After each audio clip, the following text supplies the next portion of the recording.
Germany has reached a deal with the United States over the future of its controversial Nord Stream 2 pipeline with Russia. The 1,200-kilometre line, which will pipe natural gas under the Baltic to the German coast at a cost of $11 billion, has been consistently opposed by Washington. The State Department has called the Nord Stream 2 a bad deal for Germany and for Europe, saying the project hands too much power to Moscow and risks being weaponized. Under the terms of this new agreement, any such move would risk sanctions. Well, let's talk to Dr. Thomas O'Donnell, who's a global energy analyst at the Hertie School of Governance in Berlin. Dr. O'Donnell, welcome. Well, a deal is a deal, but President Putin is presumably cracking open the Russian champagne. President Biden won't be celebrating so much. Yes. Well, what should I say? This is not a deal that I think the Biden administration wanted to make. I might disagree.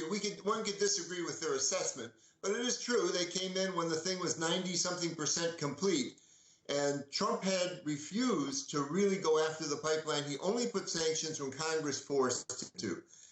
And the situation was the Germans had made it very clear to the Americans that no matter what happens, they're going to finish this pipeline. Every sanction that had been put on had been overcome by the Russians simply performing the tasks. So it probably would have been very difficult or impossible, perhaps, to stop it.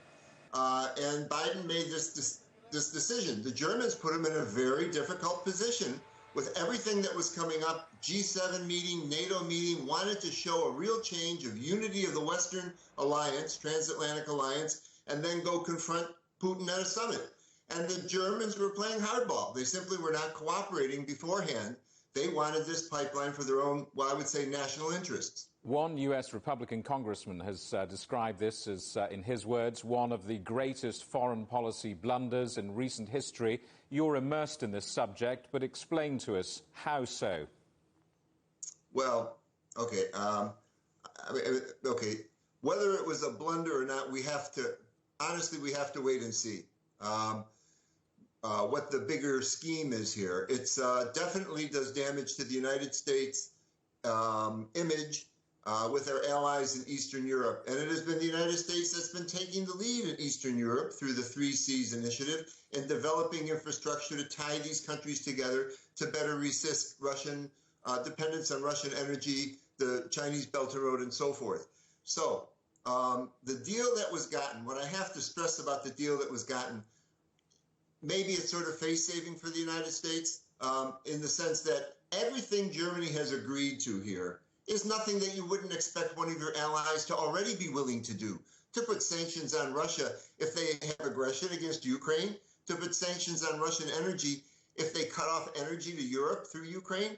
I mean, this is the or they're going to invest $1 billion or so in Ukrainian green energy. Believe me, windmills aren't going to stop Putin, and the Germans already were pushing to invest this money in Ukraine.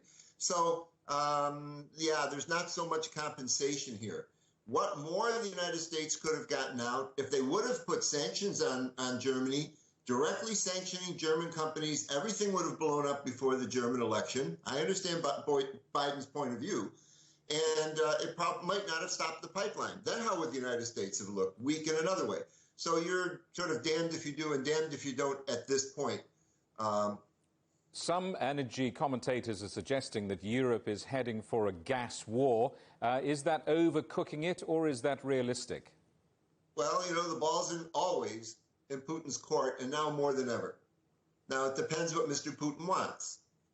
What has happened is, as we all know, the energy prices in Europe are quite high in the wake of COVID. There's a gas shortage, and the prices are at record levels for a decade or so.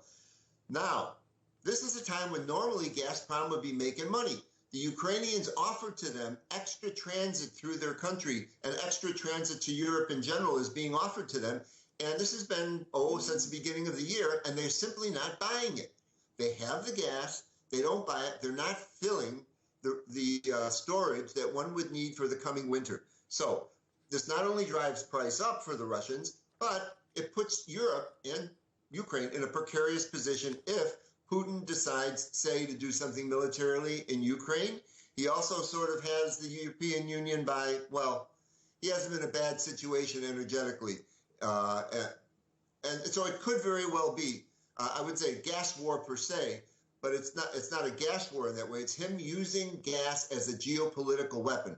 40% for the last many years, 40% of the gas that Europe uses comes from Russia.